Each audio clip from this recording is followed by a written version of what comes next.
12장. 형제 자매 여러분, 그러므로 나는 하나님의 자비하심을 힘입어 여러분에게 권합니다. 여러분의 몸을 하나님께서 기뻐하실 거룩한 산 제물로 드리십시오. 이것이 여러분이 드릴 합당한 예배입니다. 여러분은 이 시대의 풍조를 본받지 말고 마음을 새롭게 함으로 변화를 받아서 하나님의 선하시고 기뻐하시고 완전하신 뜻이 무엇인지를 분별하도록 하십시오. 나는 내가 받은 은혜를 힘입어서 여러분 각 사람에게 말합니다. 여러분은 스스로 마땅히 생각해야 하는 것 이상으로 생각하지 말고 하나님께서 각 사람에게 나누어 주신 믿음의 분량대로 분수에 맞게 생각하십시오. 한 몸에 많은 지체가 있으나 그 지체들이 다 같은 일을 하는 것이 아닙니다. 이와 같이 우리도 여럿이지만 그리스도 안에서 한 몸을 이루고 있으며 각 사람은 서로 지체입니다. 하나님께서 우리에게 주신 은혜를 따라 우리는 저마다 다른 신령한 선물을 가지고 있습니다. 가령 그것이 예언이면 믿음의 정도에 맞게 예언할 것이요, 섬기는 일이면 섬기는 일에 힘써야 합니다. 또 가르치는 사람이면 가르치는 일에, 권면하는 사람이면 권면하는 일에 힘쓸 것이요, 나누어 주는 사람은 순수한 마음으로, 지도하는 사람은 열성으로, 자선을 베푸는 사람은 기쁜 마음으로 해야 합니다. 9절. 사랑에는 거짓이 없어야 합니다. 악한 것을 미워하고 선한 것을 굳게 잡으십시오. 형제의 사랑으로 서로 다정하게 대하며 존경하기를 서로 먼저 하십시오. 열심을 내어서 부지런히 일하며 성령으로 뜨거워진 마음을 가지고 주님을 섬기십시오. 소망을 품고 즐거워하며 환난을 당할 때 참으며 기도를 꾸준히 하십시오. 성도들이 쓸 것을 공급하고 손님 대접하기를 힘쓰십시오. 여러분을 박해하는 사람들을 축복하십시오. 축복을 하고 저주를 하지 마십시오. 기뻐하는 사람들과 함께 기뻐하고 우는 사람들과 함께 우십시오. 서로 한 마음이 되고 교만한 마음을 품지 말고 비천한 사람들과 함께 사귀고 스스로 지혜가 있는 채 하지 마십시오. 아무에게도 악을 악으로 갚지 말고 모든 사람이 선하다고 생각하는 일을 하려고 애쓰십시오. 여러분 쪽에서 할 수 있는 대로 모든 사람과 더불어 화평하게 지내십시오. 사랑하는 여러분, 여러분은 스스로 원수를 갚지 말고 그 일은 하나님의 진노하심에 맡기십시오. 성경에도 기록하기를 원수 갚는 것은 내가 할 일이니 내가 갚겠다고 주님께서 말씀하신다 하였습니다. 내 원수가 줄이거든 먹을 것을 주고 그가 목말라 하거든 마실 것을 주어라. 그렇게 하는 것은 내가 그의 머리 위에다가 숯불을 쌓는 셈이 될 것이다 하였습니다. 악에게 지지 말고 선으로 악을 이기십시오. 13장. 사람은 누구나 위에 있는 권세에 복종해야 합니다. 모든 권세는 하나님께로부터 온 것이며 이미 있는 권세들도 하나님께서 세워주신 것입니다. 그러므로 권세를 거역하는 사람은 하나님의 명을 거역하는 것이요, 거역하는 사람은 심판을 받게 될 것입니다. 치안관들은 좋은 일을 하는 사람에게는 두려울 것이 없고 나쁜 일을 하는 사람에게만 두려움이 됩니다. 권세를 행사하는 사람을 두려워하지 않으려거든 좋은 일을 하십시오. 그러면 그에게서 칭찬을 받을 것입니다. 권세를 행사하는 사람은 여러분 각 사람에게 유익을 주려고 일하는 하나님의 일꾼입니다. 그러나 그대가 나쁜 일을 저지를 때에는 두려워해야 합니다. 그는 공연히 칼을 차고 있는 것이 아닙니다. 그는 하나님의 일꾼으로서 나쁜 일을 하는 자에게 하나님의 진노를 집행하는 사람입니다. 그러므로 진노를 두려워해서만이 아니라 양심을 생각해서도 복종해야 합니다. 같은 이유로 여러분은 또한 조세를 바칩니다. 그들은 하나님의 일꾼들로서 바로 이 일을 하는데 힘쓰고 있습니다. 여러분은 모든 사람에게 의무를 다하십시오. 조세를 바쳐야 할 이에게는 조세를 바치고 관세를 바쳐야 할 이에게는 관세를 바치고 두려워해야 할 이는 두려워하고 존경해야 할 이는 존경하십시오. 8절. 서로 사랑하는 것 외에는 아무에게도 빚을 지지 마십시오. 남을 사랑하는 사람은 율법을 다 이루는 것입니다. 간음하지 말아라, 살인하지 말아라, 도둑질하지 말아라, 탐내지 말아라 하는 계명과 그 밖에 또 다른 계명이 있을지라도 모든 계명은 내 이웃을 내 몸과 같이 사랑하여라 하는 말씀에 요약되어 있습니다. 사랑은 이웃에게 해를 입히지 않습니다. 그러므로 사랑은 율법의 완성입니다. 여러분은 지금이 어느 때인지 압니다. 잠에서 깨어나야 할 때가 벌써 되었습니다. 지금은 우리의 구원이 우리가 처음 믿을 때보다 더 가까워졌습니다. 밤이 깊고 낮이 가까이 왔습니다.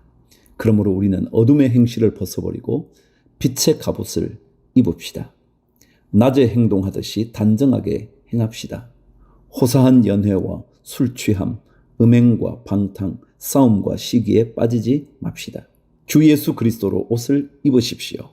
정욕을 채우려고 육신의 일을 꾀하지 마십시오. 14장. 여러분은 믿음이 약한 이를 받아들이고 그의 생각을 시비거리로 삼지 마십시오.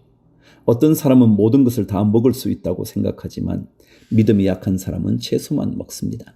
먹는 사람은 먹지 않는 사람을 업신여기지 말고 먹지 않는 사람은 먹는 사람을 비판하지 마십시오. 하나님께서는 그 사람도 받아들이셨습니다. 우리가 누구에게 남의 종을 비판합니까?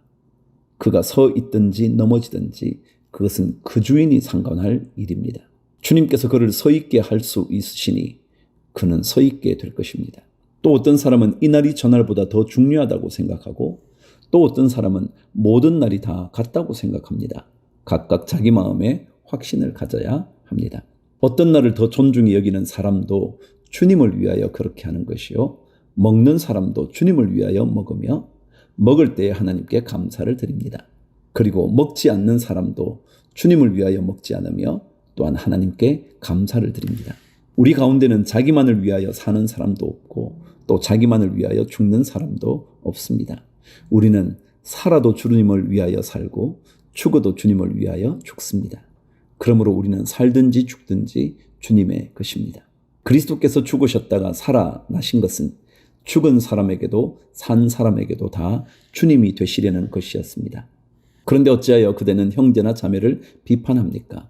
어찌하여 그대는 형제나 자매를 업신여깁니까? 우리는 모두 다 하나님의 심판대 앞에 서게 될 것입니다. 성경에는 이렇게 기록되어 있습니다. 주님께서 말씀을 하신다. 내가 살아있으니 모든 무릎이 내 앞에 꿇을 것이요 모든 입이 나 하나님을 찬양할 것이다. 그러므로 우리는 각각 자기 일을 하나님께 사실대로 아뢰어야 할 것입니다. 13절. 그러므로 이제부터는 서로 남을 심판하지 마십시다. 형제 자매 앞에 장애물이나 걸림돌을 놓지 않겠다고 결심하십시오. 내가 주 예수 안에서 알고 또 확신하는 것은 이것입니다. 무엇이든지 그 자체로 부정한 것은 없고 다만 부정하다고 여기는 그 사람에게는 부정한 것입니다. 그대가 음식 문제로 형제 자매의 마음을 상하게 하면 그것은 이미 사랑을 따라 살지 않는 것입니다. 음식 문제로 그 사람을 망하게 하지 마십시오. 그리스도께서 그 사람을 위하여 죽으셨습니다. 그러므로 여러분이 좋다고 여기는 일이 도리어 비방거리가 되지 않도록 하십시오. 하나님의 나라는 먹는 일과 마시는 일이 아니라 성령 안에서 누리는 의와 평화와 기쁨입니다. 그리스도를 이렇게 섬기는 사람은 하나님을 기쁘게 해드리고 사람에게도 인정을 받습니다. 그러므로 우리는 서로 화평을 도모하는 일과 서로 덕을 세우는 일에 힘을 씁시다. 하나님이 이룩해 놓으신 것을 음식 때문에 망치는 일이 없도록 하십시오. 모든 것이 다 깨끗합니다. 그러나 어떤 것을 먹음으로써 남을 넘어지게 하면 그러한 사람에게는 그것이 해롭습니다. 고기를 먹는다든가 술을 마신다든가 그 밖에 무엇이든지 형제나 자매를 걸려 넘어지게 하는 일은 하지 않는 것이 좋습니다. 그대가 지니고 있는 신념을 하나님 앞에서 스스로 간직하십시오. 자기가 옳다고 생각하는 일을 하면서 자기를 정죄하지 않는 사람은 복이 있습니다. 의심을 하면서 먹는 사람은 이미 단죄를 받은 것입니다. 그것은 믿음의 근거에서 한 것이 아니기 때문입니다. 믿음에 근거하지 않은 것은 다 죄입니다. 15장. 믿음이 강한 우리는 믿음이 약한 사람들의 약점을 돌보아 주어야 합니다. 우리는 자기에게 좋을 대로만 해서는 안 됩니다. 우리는 저마다 자기 이웃의 마음에 들게 행동하면서 유익을 주고 덕을 세워야 합니다. 그리스도께서도 자기에게 좋을 대로만 하지 않으셨습니다. 성경에 기록하기를 주님을 비방하는 자들의 비방이 내게 떨어졌다 한 것과 같습니다. 무엇이든지 전에 기록한 것은 우리에게 교훈을 주려고 한 것이며 성경이 주는 인내와 위로로서 우리로 하여금 소망을 가지게 하려고 한 것입니다. 인내심과 위로를 주시는 하나님께서 여러분이 그리스도 예수를 본받아 같은 생각을 품게 하시고 한 마음과 한 입으로 하나님 곧 우리 주 예수 그리스도의 아버지께 영광을 돌리게 해 주시기를 빕니다. 그러므로 그리스도께서 하나님의 영광을 드러내시려고 여러분을 받아들이신 것과 같이 여러분도 서로 받아들이십시오. 내가 말하는 것은 이러합니다. 그리스도께서는 하나님의 진실하심을 드러내시려고 할례를 받은 사람의 종이 되셨으니 그것은 하나님께서 조상에게 주신 약속들을 확증하시고 이방 사람들도 긍휼히 여기심을 받아서 하나님께 영광을 돌리게 하시려고 한 것입니다. 기록된 바 그러므로 내가 이방 사람들 가운데서 주님께 찬양을 드리며 주님의 이름을 찬미합니다. 한 것과 같습니다. 또 이방 사람들아 주님의 백성과 함께 즐거워하여라 하였으며 또 모든 이방 사람들은 주님을 찬양하여라 모든 백성들아 주님을 찬양하여라 하였습니다. 그리고 이사야가 말하기를 이새의 뿌리에서 싹이 나서 이방 사람을 다스리리가 일어날 것이니 이방 사람은 그에게 소망을 둘 것이다 하였습니다. 소망을 주시는 하나님께서 믿음에서 오는 모든 기쁨과 평화를 여러분에게 충만하게 주셔서 성령의 능력으로 소망이 여러분에게 차고 넘치기를 바랍니다. 14절 나의 형제 자매 여러분 나는 여러분 마음에 선함이 가득하고 온갖 지식이 넘쳐서 서로 권면할 능력이 있음을 확신합니다. 그러나 내가 몇 가지 점에 대해서 매우 담대하게 쓴 것은 하나님께서 내게 주신 은혜를 힘입어서 여러분의 기억을 새롭게 하려고 한 것입니다. 하나님께서 이 은혜를 내게 주신 것은 나로 하여금 이방 사람에게 보내심을 받은 그리스도 예수의 일꾼이 되게 하여 하나님의 복음을 전하는 제사장의 직무를 수행하게 하시려는 것입니다. 그리하여 이방 사람들로 하여금 성령으로 거룩하게 되게 하여 하나님께서 기쁨으로 받으실 제물이 되게 하시려는 것입니다. 그러므로 나는 하나님을 섬기는 일을 그리스도 예수 안에서 자랑스럽게 생각합니다. 그리스도께서 이방 사람들을 복종하게 하시려고 나를 시켜서 이루어 놓으신 것 밖에는 아무것도 감히 말하지 않겠습니다. 그 일은 말과 행동으로 표징과 이적의 능력으로 성령의 권능으로 이루어졌습니다. 그래서 나는 예루살렘에서 일루리군에 이르기까지 두루 다니면서 그리스도의 복음을 남김없이 전파하였습니다. 나는 이와 같이 그리스도의 이름이 알려진 곳 말고 알려지지 않는 곳에서 복음을 전하는 것을 명예로 삼았습니다. 나는 남이 닦아놓은 터 위에다가 집을 짓지 않으려 하였습니다. 성경이 이렇게 기록한 바 그의 일을 알지 못하던 사람들이 보게 될 것이요 듣지 못하던 사람들이 깨닫게 될 것이다 한 것과 같습니다. 그래서 내가 여러분에게로 가려고 하였으나 여러 번 길이 막혔습니다. 그러나 이제는 이 지역에서 내가 일해야 할 곳이 더 없습니다. 여러 해 전부터 여러분에게로 가기를 바라고 있었으므로 내가 스페인으로 갈 때에 지나가는 길에 여러분을 만나보고 잠시 동안만이라도 여러분과 먼저 기쁨을 나누려고 합니다. 그 다음에 여러분의 후원을 얻어 그곳으로 가게 되기를 바랍니다. 그러나 지금 나는 성도들을 돕는 일로 예루살렘에 갑니다. 마케도니아와 아가야 사람들이 기쁜 마음으로 예루살렘에 사는 성도들 가운데 가난한 사람들에게 보낼 구제금을 마련하였기 때문입니다. 그들은 기쁜 마음으로 그렇게 하였습니다. 그들은 정말로 예루살렘 성도들에게 빚을 진 사람들입니다. 이방 사람들은 그들에게서 신령한 복을 나누어 받았으니 육신의 생활에 필요한 것으로 그들에게 봉사할 의무가 있습니다. 그러므로 나는 이 일을 마치고 그들에게 이 열매를 확실하게 전해준 뒤에 여러분에게 들렀다가 스페인으로 가겠습니다. 내가 여러분에게 갈 때에 그리스도의 충만한 복을 가지고 갈 것으로 압니다. 형제자매 여러분, 내가 우리 주 예수 그리스도를 힘입어서 그리고 성령의 사랑을 힘입어서 여러분에게 부탁합니다. 나도 기도합니다만 여러분도 나를 위하여 하나님께 열심으로 기도해 주십시오. 내가 유대에 있는 믿지 않는 자들에게서 화를 당하지 않도록 그리고 또 내가 예루살렘으로 가져가는 구제금이 그곳 성도들에게 기쁘게 받아들여지도록 기도해 주십시오. 그래서 내가 하나님의 뜻을 따라 기쁨을 안고 여러분에게로 가서 여러분과 함께 즐겁게 쉴 수 있게 되도록 기도해 주십시오. 평화를 주시는 하나님께서 여러분 모두와 함께 하시기를 빕니다. 아멘. 마가복음 1장. 하나님의 아들 예수 그리스도의 복음의 시작은 이러하다. 예언자 이사야의 글에 기록하기를 보아라. 내가 내 심부름꾼을 너보다 앞서 보낸다. 그가 내 길을 닦을 것이다. 광야에서 외치는 이의 소리가 있다. 너희는 주님의 길을 예비하고 그의 길을 곧게 하여라. 한 것과 같이 세례자 요한이 광야에 나타나서 죄를 용서받게 하는 회개의 세례를 선포하였다. 그래서 온 유대 지방 사람들과 온 예루살렘 주민들이 그에게로 나아가서 자기들의 죄를 고백하며 요단강에서 그에게 세례를 받았다. 요한은 낙타토롯을 입고 허리에 가죽띠를 띠고 메뚜기와 들꿀을 먹고 살았다. 그는 이렇게 선포하였다. 나보다 더 능력이 있는 이가 내 뒤에 오십니다.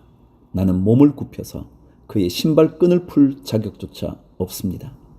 나는 여러분에게 물로 세례를 주었지만 그는 여러분에게 성령으로 세례를 주실 것입니다. 그 무렵에 예수께서 갈릴리 나사렛으로부터 오셔서 요단강에서 요한에게 세례를 받으셨다. 예수께서 물속에서 막 올라오시는데 하늘이 갈라지고 성령이 비둘기같이 자기에게 내려오는 것을 보셨다. 그리고 하늘로부터 소리가 났다. 너는 내 사랑하는 아들이다. 내가 너를 좋아한다. 그리고 곧 성령이 예수를 광야로 내보내셨다. 예수께서 40일 동안 광야에 계셨는데 거기서 사탄에게 시험을 받으셨다. 예수께서 들짐승들과 함께 지내셨는데 천사들이 그의 시중을 들었다. 요한이 잡힌 뒤에 예수께서 갈릴리에 오셔서 하나님의 복음을 선포하셨다. 때가 찼다. 하나님의 나라가 가까이 왔다. 회개하여라. 복음을 믿으라. 16절. 예수께서 갈릴리 바닷가를 지나가시다가 시몬과 그의 동생 안드레가 바다에서 그물을 던지고 있는 것을 보셨다. 그들은 어부였다. 예수께서 그들에게 말씀하셨다. 나를 따라오너라. 내가 너희를 사람을 낚는 어부가 되게 하겠다. 그들은 곧 그물을 버리고 예수를 따라갔다. 예수께서 조금 더 가시다가 세베대의 아들 야고보와 그의 동생 요한이 배에서 그물을 깁고 있는 것을 보시고 곧바로 그들을 부르셨다. 그들은 아버지 세베대를 일꾼들과 함께 배에 남겨두고 곧 예수를 따라갔다.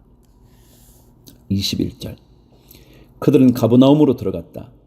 예수께서 안식일에 곧바로 회당에 들어가서 가르치셨는데 사람들은 그의 가르침에 놀랐다. 예수께서 율법학자들과는 달리 권위 있게 가르치셨기 때문이다. 그때 회당에 악한 귀신 들린 사람이 하나 있었는데 그가 큰 소리로 이렇게 말하였다. 나사렛 사람 예수님, 왜 우리를 간섭하려 하십니까? 우리를 없애려고 오셨습니까? 나는 당신이 누구인지 압니다. 하나님께서 보내신 거룩한 분입니다. 예수께서 그를 꾸짖어 말씀하셨다. 입을 다물고 이 사람에게서 나가라. 그러자 악한 귀신은 그에게 경련을 일으켜 놓고서 큰 소리를 지르며 떠나갔다. 사람들이 모두 놀라서 이게 어찌된 일이냐? 권위 있는 새로운 가르침이다. 그가 악한 귀신들에게 명하시니 그들도 복종하는구나 하면서 서로 물었다. 그리하여 예수의 소문이 곧 갈릴리 주위의 온 지역에 두루 퍼졌다. 그들은 회당에서 나와서 곧바로 야고보와 요한과 함께 시몬과 안드레의 집으로 갔다. 마침 시몬의 장모가 열병으로 누워 있었는데 사람들은 그 사정을 예수께 말씀드렸다. 예수께서 그 여자에게 다가가셔서 그 손을 잡아 일으키시니 열병이 떠나고 그 여자는 그들의 시중을 들었다.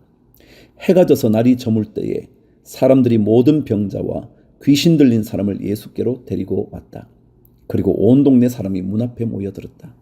그는 온갖 병에 걸린 사람들을 고쳐주시고 많은 귀신을 내쫓으셨다. 예수께서는 귀신들이 말하는 것을 허락하지 않으셨다. 그들이 예수가 누구인지를 알았기 때문이다. 아주 이른 새벽에 예수께서 일어나서 외딴 곳으로 나가셔서 거기에서 기도하고 계셨다. 그때 시몬과 그의 일행이 예수를 찾아 나섰다. 그들은 예수를 만나자 모두 선생님을 찾고 있습니다 하고 말하였다. 예수께서 그들에게 말씀하셨다. 가까운 여러 고을로 가자. 거기에서도 내가 말씀을 선포해야 하겠다. 나는 이 일을 하러 왔다. 예수께서 온 갈릴리와 여러 회당을 두루 찾아가셔서 말씀을 전하고 귀신들을 쫓아내셨다. 40절. 나병 환자 한 사람이 예수께로 와서 그 앞에 무릎을 꿇고 간청하였다. 선생님께서 하고자 하시면 나를 깨끗하게 해주실 수 있습니다. 예수께서 그를 불쌍히 여기시고 손을 내밀어 그에게 대시고 말씀하셨다. 그렇게 해주마. 깨끗하게 되어라. 곧 나병이 그에게서 떠나고 그는 깨끗하게 되었다. 예수께서 단단히 이르시고 곧 그를 보내셨다. 그때 예수께서 그에게 말씀하셨다. 아무에게도 아무 말도 하지 말아라. 가서 제사장에게 내 몸을 보이고 내가 깨끗하게 된 것에 대하여 모세가 명령한 것을 바쳐서 사람들에게 증거로 삼도록 하여라. 그러나 그는 나가서 모든 일을 널리 알리고 그 이야기를 퍼뜨렸다. 그러므로 예수께서는 드러나게 동네로 들어가지 못하시고 바깥 외딴 곳에 머물러 계셨다. 그래도 사람들이 사방에서 예수께로 모여 들었다.